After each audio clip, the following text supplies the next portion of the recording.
Elias then moved among the hydroponic towers of his farm with the careful precision of someone who had long ago learned to rely on habit more than hope. The wind outside screamed across the jagged plains of Argent 9, carrying shards of metallic ice that rattled against the old dome enclosing his small settlement. Beyond the transparent barrier, the sky shimmered in sickly hues of copper and violet, as if the planet itself were bleeding light. Elias adjusted the nutrient flow to the crimson-stemmed algae, watching the tubes pulse with life, a quiet rhythm that mirrored his own heartbeat.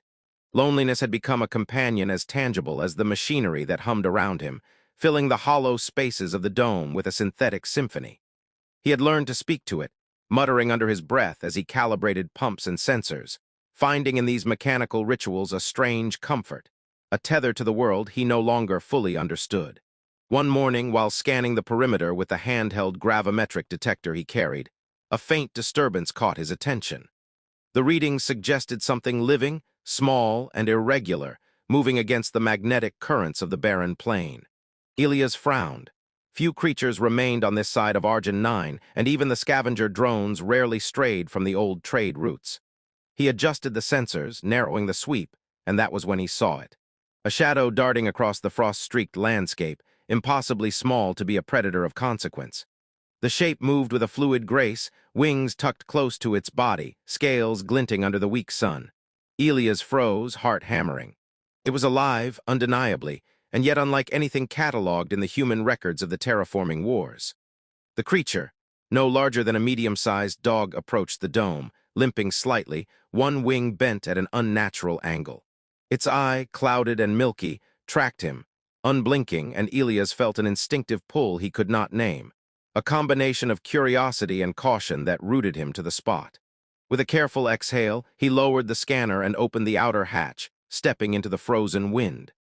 The creature tilted its head, observing him, body tense, as if evaluating whether he was a threat or a promise. Elias extended a hand slowly, offering a small ration pack of protein gel. The wind snatched at his words, carrying them away before they could reach any understanding. The dragonling, though the term had once been myth, hesitated, sniffing the air, claws skittering against the ice-laced soil. Minutes passed as the two studied one another, a silent dialogue conveyed in gestures and the slight quiver of a wing. Finally, with a tentative step, the creature accepted the offering, its tongue flicking over the gel with delicate precision. Elias' breath left him in a stunned whisper. It was small, fragile in appearance, yet the intelligence in its eyes was unmistakable. Over the next several days, the dragonling returned, always at dusk, circling the dome before settling near the hydroponic towers. Elias observed patterns emerging. The creature seemed to understand the cycle of light and nutrient, watching the algae grow, tilting its head in fascination at the flowing water, the pulsing machinery. It brought small curiosities back each time. Bits of colored metal, crystals that shimmered faintly under the dome's light, fragments of alien flora from the tundra. Elias began recording them, cataloging each gift, each behavior, as though they were notes in a conversation he had longed for without knowing it. He learned to whistle softly, a sound the dragonling mimicked imperfectly at first, then with growing confidence. It was a child learning, testing boundaries, seeking connection. One evening, as the twin suns dipped below the horizon, Elias found the dragonling perched atop the nutrient towers, wings half unfurled, eyes glinting with an unspoken question. He approached carefully, holding out his hand again. The creature hopped down, brushing against his leg with surprising warmth, a silent acceptance of trust. It nudged the edge of a small container, as if inviting him to explore further, to see beyond the boundaries of the dome. That night, Elias sat with the creature in the flickering glow of the control panels, speaking softly into the hum of the machines, and realized something profound. He was no longer alone. The dragonling had chosen him, not out of need alone, but as a companion in a world that had long forgotten the language of kinship. Days turned into weeks, and the bond deepened. Elias learned the nuances of its behavior. The tilt of its head indicated curiosity, the flick of its tail displeasure, the rhythmic hum it produced contentment. It would chase floating orbs of light he projected from the control deck, twisting and diving with a grace that belied its small size, leaving trails of glittering dust in the dome's artificial atmosphere. He began to notice subtle changes in himself. His shoulders relaxed, his laughter returned in whispers and chuckles, his dreams filled with color and motion again. And though Argent 9 remained harsh and unforgiving, the dome, once a cage of necessity, had become a sanctuary, a place where the impossible, the existence of such a creature, the bridging of two worlds, felt not only real but attainable. Then one morning, Elias awoke to find the dragonling gone. The dome was silent, the hum of machinery no longer a comforting rhythm but a hollow echo. He searched the frostbitten plains, calling softly, scanning the perimeter with his gravimetric detector, but there was no sign of it. Only a single scale, iridescent and warm to the touch, lay on the edge of the dome hatch as if left intentionally. Elias held it, heart heavy with longing, understanding that their time together had shifted. Something greater awaited the dragonling beyond the horizon, and he, for the first time in years, felt the weight of anticipation mingled with fear. He did not yet know what was coming, nor could he imagine the scale of the events that would follow, but a seed of certainty had planted itself in his mind. The encounter was only the beginning. The dragonling had chosen him for a reason, and that reason would arrive on wings far larger than he could fathom. Days passed, and the absence of the dragonling left a quiet void that no amount of machinery or work could fill. Elias moved through the hydroponic towers with mechanical precision, but his mind wandered constantly to the scale left behind, turning it over in his hands again and again. It was impossibly light, almost warm, and when he tilted it toward the dim lights of the dome, it refracted them into a spectrum of colors that seemed alien and alive. He placed it on a pedestal near the nutrient banks, treating it as a relic, a promise of something yet to come. Each night he scanned the horizon with the gravimetric detector, eyes narrowed against the streaking plasma auroras above. The winds carried strange echoes, the hum of tectonic vibrations, and sometimes, just beyond the ridge, he thought he glimpsed movement, a shimmer of scales, the flutter of wings. But each time it proved to be the play of light on frozen metal. Yet the memory of the dragonling's intelligence clung to him, whispering that the world outside the dome held more than the empty plains he had long assumed. On the seventh night after the disappearance, a faint tapping sounded against the outer panels of the dome. Elias froze, pulse quickening, and approached slowly, hand hovering near the emergency stimulator he carried. The tapping repeated, irregular, almost playful, and when he opened the hatch, the wind swept into the dome with a hiss. There, just beyond the protective field, a small figure crouched, scales gleaming faintly under the aurora-lit sky. It was Rune.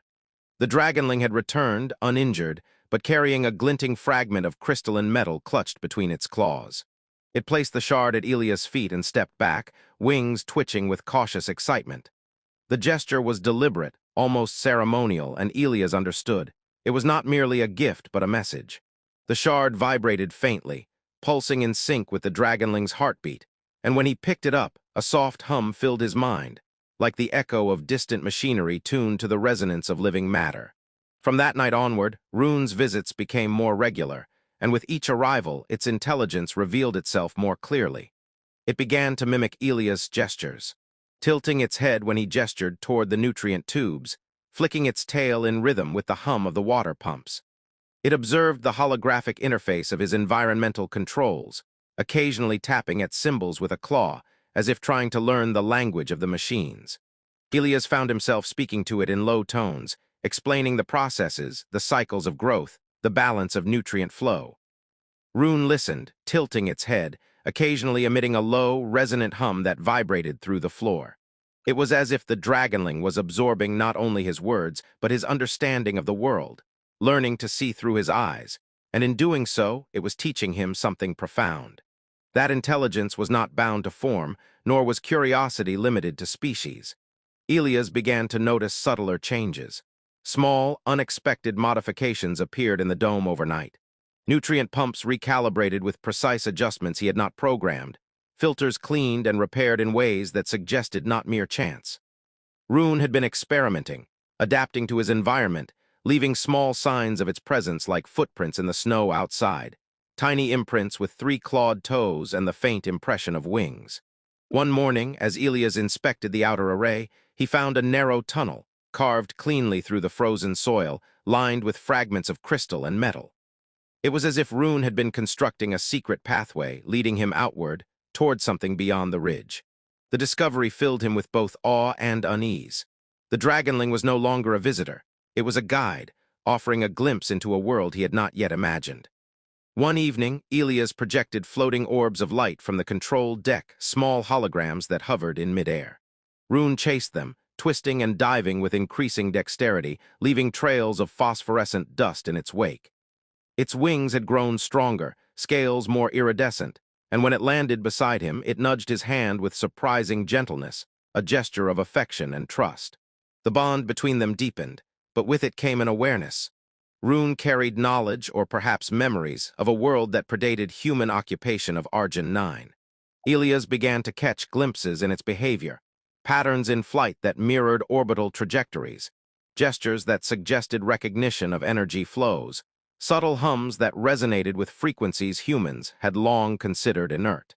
He realized that the dragonling had evolved in isolation, adapting to the harshness of the planet in ways humanity had barely begun to understand. Each visit was a lesson, a demonstration of intelligence and resilience, and with every passing night, Elias felt the fragile boundary between species dissolve. Then, on a night when the auroras burned brighter than usual, Rune arrived carrying a small cluster of metallic crystals, arranged in geometric patterns that pulsed softly. When Elias touched them, a surge of images flooded his mind. Soaring cliffs of obsidian, vast nests suspended on magnetic currents, intricate networks of tunnels humming with energy. He staggered back, heart racing, as the dragonling's low hum harmonized with the visions, bridging the gap between instinct and understanding. For the first time, Elias comprehended the depth of what he was witnessing. This was not merely a pet or a companion. Rune was an emissary of a species that had survived, adapted, and flourished in the shadows of human ambition. And in its trust, it was offering him a choice: to remain a solitary observer or to step into a connection that could reshape the destiny of both their kinds. Elias spent the remainder of that night wide-eyed and restless, studying the crystal formations, mapping the patterns, and listening to the subtle hums that resonated with the very core of the dome. He understood that he had crossed a threshold, one that could never be reversed. Rune curled beside him, its body radiating warmth, a living pulse against the cold isolation of Argent 9. And as the first light of dawn bled through the copper-tinted atmosphere, Elias knew with a quiet, certain thrill that the dragonling's return was only the beginning, and that something far larger, far more extraordinary was coming for him, carried on wings that would soon fill the sky. Weeks slipped into a rhythm that was both delicate and unnerving. Elias had grown accustomed to Rune's visits, yet the dragonling's behavior had changed, subtle at first, then unmistakable.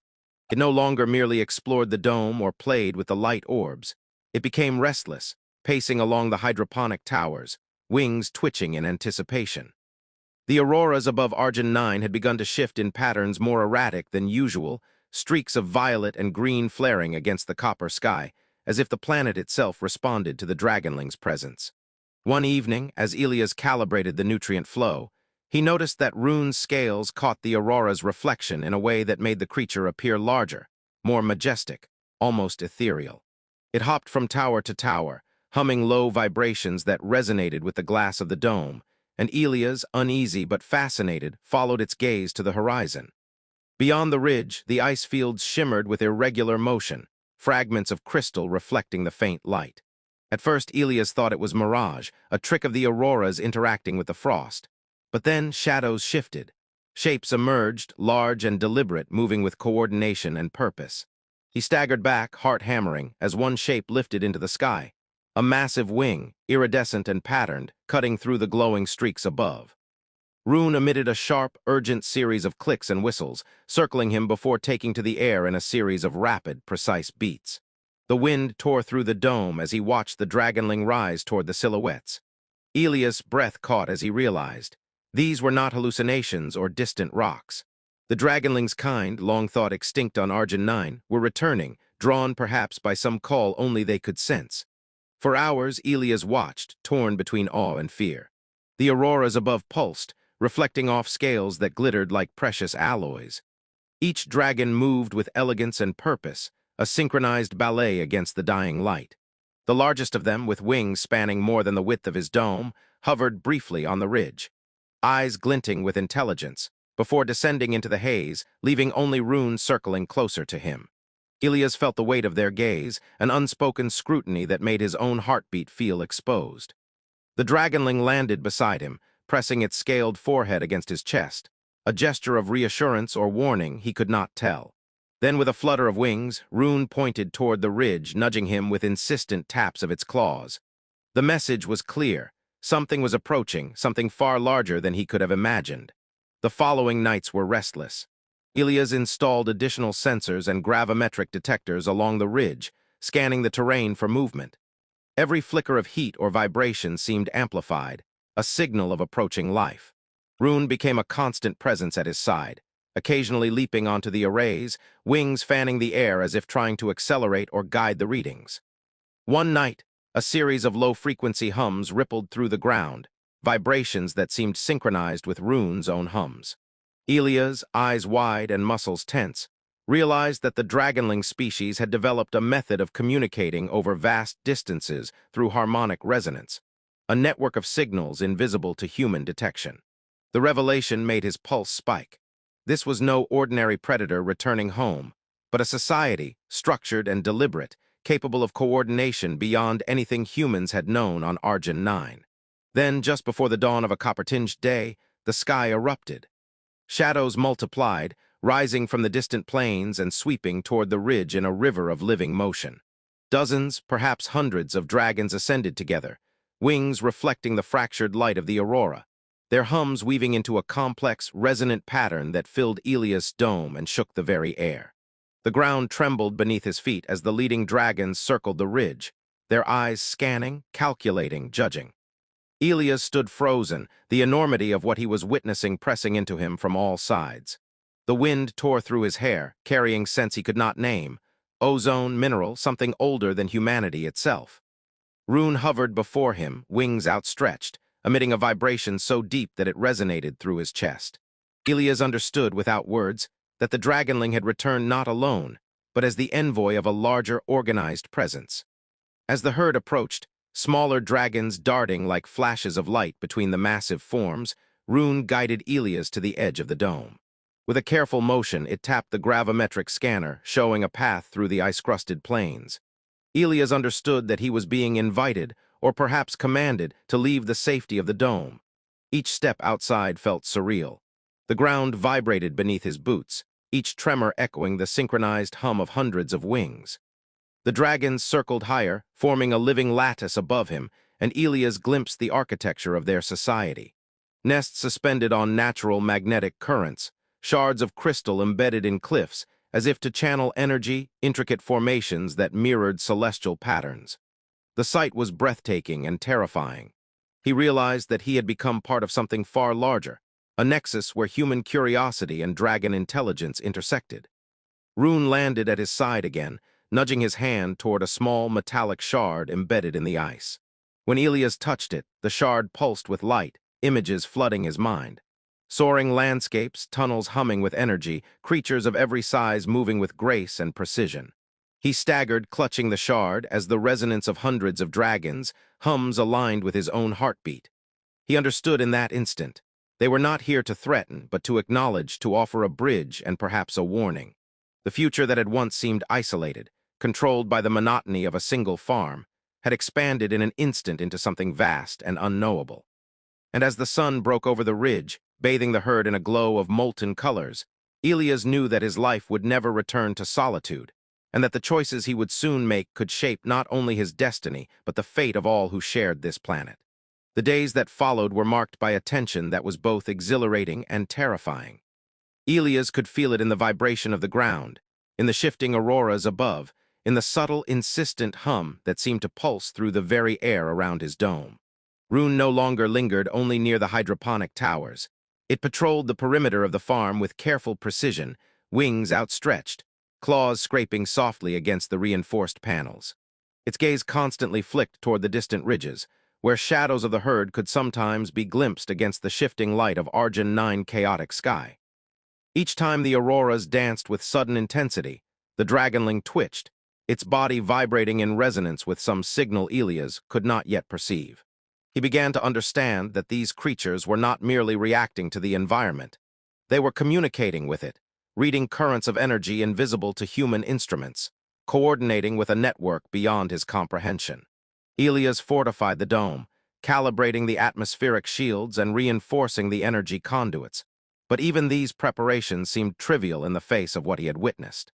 The herd moved with purpose, their silhouettes now constant on the horizon, a living fleet of wings, scales glinting like fractured starlight. Rune would return each night with fragments of crystal, shards that pulsed faintly with internal light. When Elias touched them, he experienced surges of understanding, visions of towering nests suspended over magnetic chasms, tunnels carved into cliffs that hummed with energy, and dragons moving with deliberate, coordinated precision through these spaces. The shards acted as a bridge, a primitive but effective method of sharing knowledge across species. He realized that the dragonling was trying to teach him, to prepare him for something beyond the confines of the dome.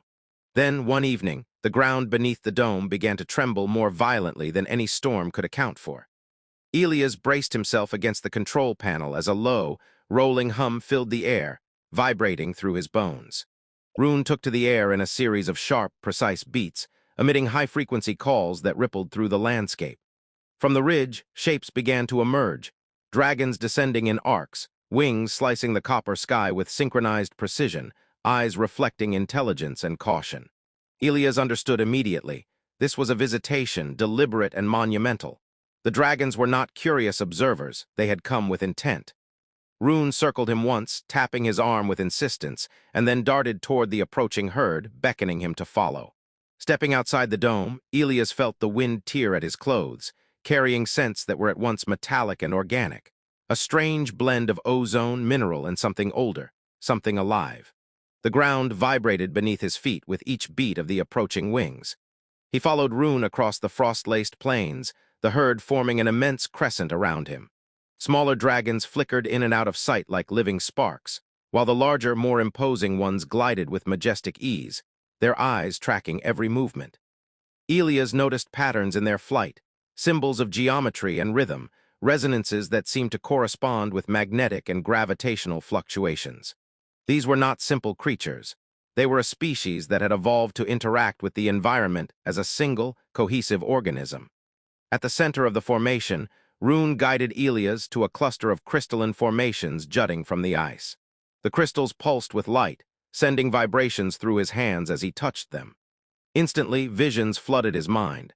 Vast cliffs hovering over magnetic currents, nests connected by energy channels, dragons moving with precision that suggested both instinct and deliberate strategy.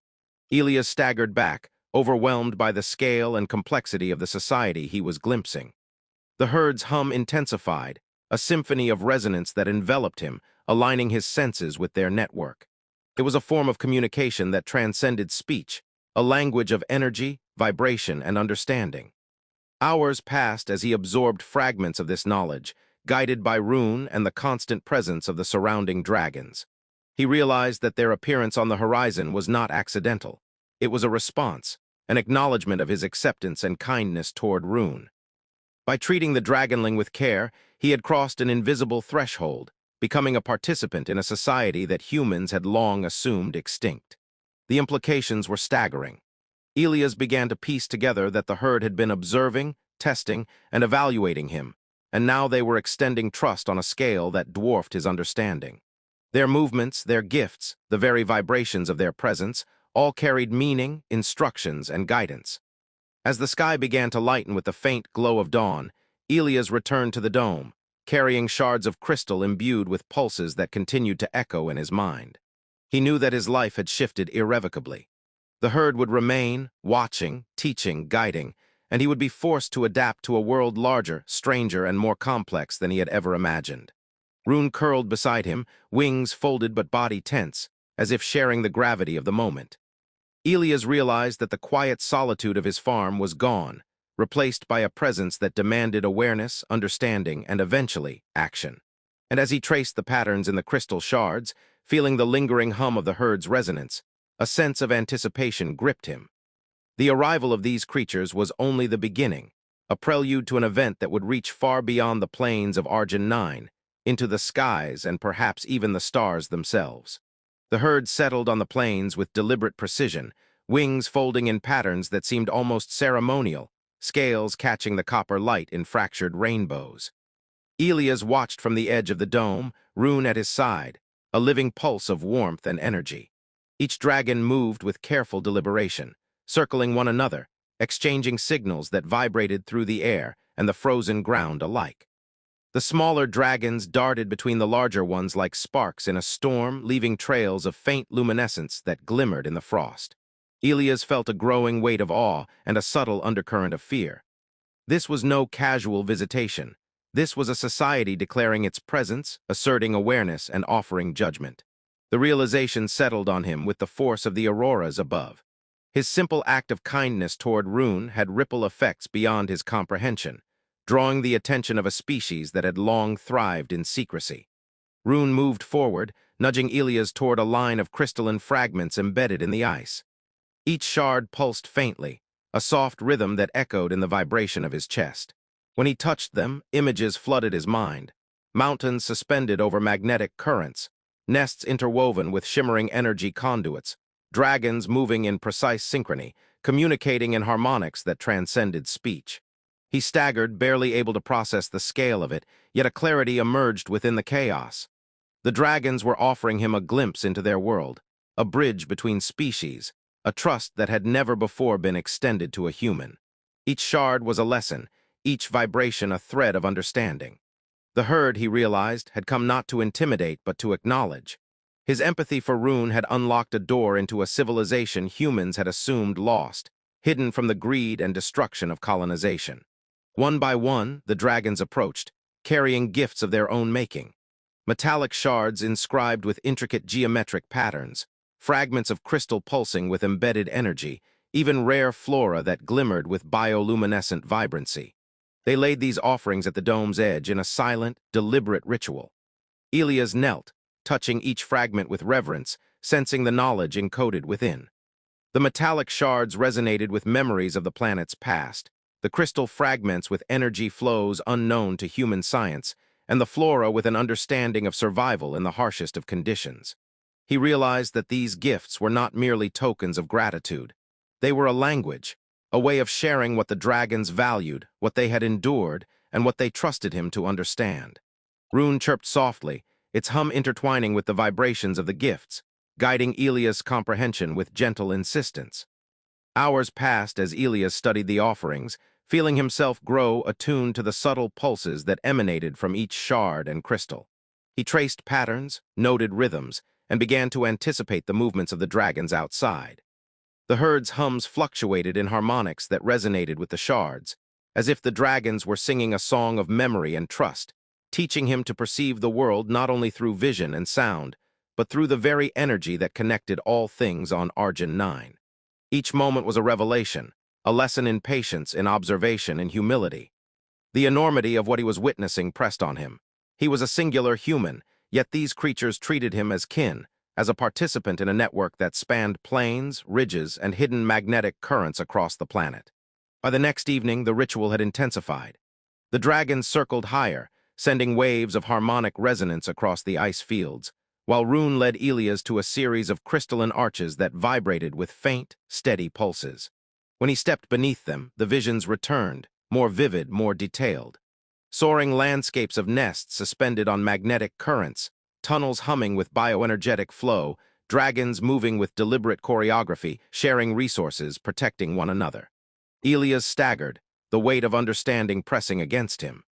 He realized that his bond with Rune had been the catalyst, a single thread pulled into a tapestry of consciousness and coordination he could barely comprehend.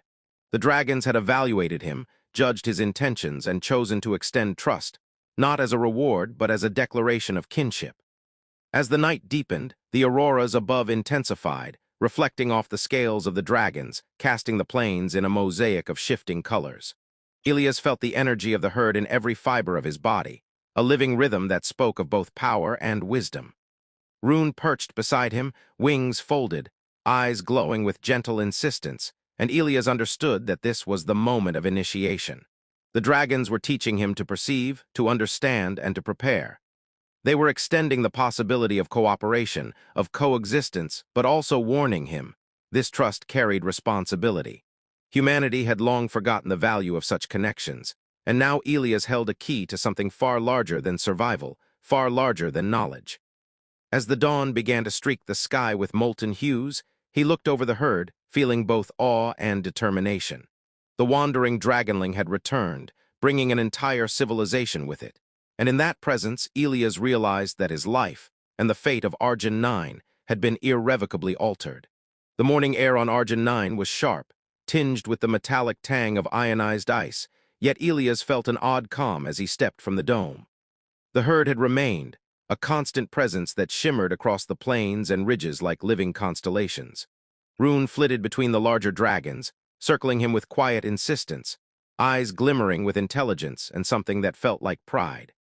The crystal shards and metallic fragments that had been placed at the dome's edge pulsed faintly in response to the movements of the dragons above, a language of energy that had become almost second nature to Elias. Over the past weeks, he had learned to interpret the vibrations, the subtle hums, the resonant chords that communicated intent and emotion. What had begun as simple companionship with a small, playful creature had expanded into a bridge between species, a network of awareness that surpassed human understanding. The dragons moved with purpose now, not merely circling or observing, but organizing. Large wings beat in unison, generating localized air currents that shifted frost and crystal dust into intricate spirals across the plains. Smaller dragons darted through these currents, their luminescent trails tracing paths that intersected and overlapped in patterns that suggested calculations, rituals, or messages. Elias realized the herd was performing a collective operation, one that integrated instinct, intelligence, and the energy flows of the planet itself. Each moment was a lesson in harmony, in coordination, in the acknowledgement that life, even alien life, could function as a symphony rather than a struggle for dominance. Rune landed lightly on his shoulder, humming low and vibrating in a way that resonated with the shards at his feet, as if signaling that the final phase of their interaction had begun. As Elias watched, a wave of understanding swept through him. The shards and fragments were more than gifts. They were nodes of connection, linking his consciousness, however limited, to the energy network of the herd. He felt the pulse of Argent 9 beneath his feet, the resonances of the magnetic currents, the harmonic rhythms of the dragons in flight. It was a language that transcended words, a communication of trust, gratitude, and knowledge that humans had long since lost the capacity to perceive. And then, as if sensing his readiness, Rune lifted off and gestured toward the horizon, where the ridge met the sky in jagged silhouettes. One by one, the dragons followed, leaving patterns in the auroras and ice that pulsed with an almost sentient rhythm. Elias stepped forward, guided by instinct and understanding, toward the path the herd had silently prepared. The ridge opened to a vast plateau, a hidden sanctuary suspended over magnetic currents, where nests carved from crystal and stone clung to floating spires. Energy conduits ran like veins across the plateau, pulsating in synchrony with the dragon's hums. Elias understood now. This was their home, their society preserved in isolation, hidden from human interference, yet interconnected through resonance and energy that the planet itself carried. The dragons moved around him with deliberate grace, acknowledging his presence, not as a threat, not as prey, but as kin. Rune perched on a crystal spire and extended a clawed limb, touching Elias' shoulder lightly. In that contact, a torrent of images and feelings surged through him.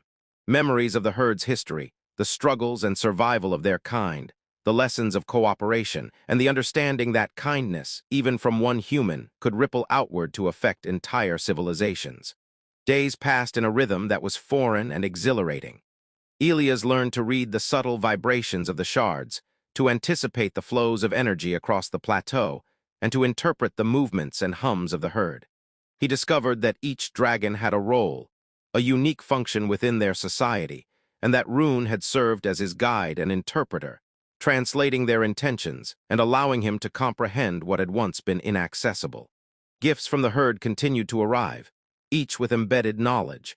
Crystalline formations encoding information about Argent 9 ecosystem, metallic fragments carrying energy maps, and luminescent flora that reacted to thought and touch. Every artifact was a lesson, a communication, a bond reinforced through trust and respect. Elias realized that he had become part of something larger than himself, a human integrated into a network of intelligence that spanned species and energy flows. And then the fleet arrived, ships from the human reclamation fleet, orbiting silently above Argent 9, sensors scanning the planet for energy anomalies, metallic structures, and signs of life. Elias watched from the plateau as the drones descended, anticipating the encounter, but he felt no fear.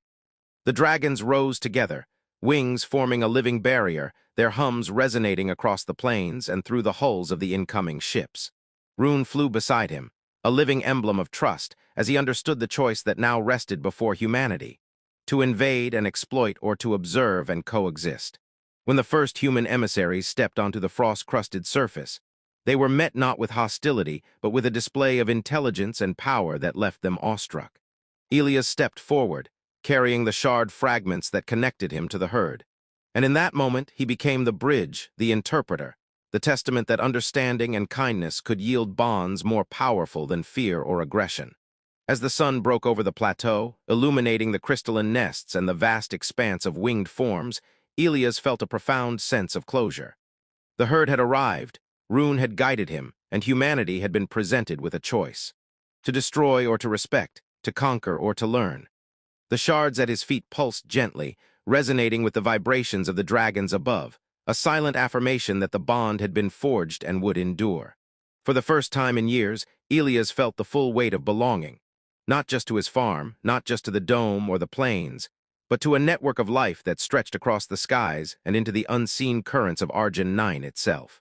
The wandering dragonling had kept its promise. The herd had arrived, and in their presence he understood that true connection, born of empathy and courage, could reshape the destiny of worlds. And as he watched Rune ascend into the rising sun with the others, a harmony of hums and resonance filling the plateau, Elias smiled, knowing that the story had reached its end. Yet the legacy of their bond would echo across Argent 9 for generations to come.